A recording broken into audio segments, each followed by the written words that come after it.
ভাই হাসিনা কেমন মানুষ? নষ্ট হয়ে গেছে। আওয়ামী লীগের এত দায়িত্ব নিয়েছেন কিসের জন্য? বঙ্গবন্ধুর কন্যাকে হত্যা করার জন্য। তাহলে তো আপনার ক্ষমতা থাকবে না। আর রাজনীতি করব না।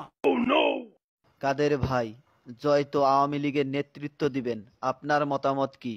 তার নেতৃত্ব বাংলাদেশের জনগণ কোনো দিনও পছন্দ করবে না, ঘৃণা করবে। কাদের ভাই, এ কথা শোনার পর হাসিনা তো আপনাকে ঢাকায় থাকতে দিবে না।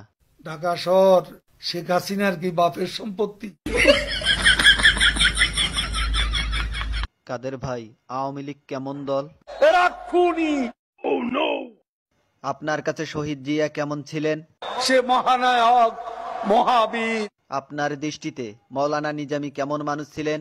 এত সৎ মানুষ রাজনীতিতে, এমন এত পরিশ্রমী মানুষ আর একজনও আসে নাই। সত্য কথা বলার জন্য আপনাকে অনেক অনেক ধন্যবাদ।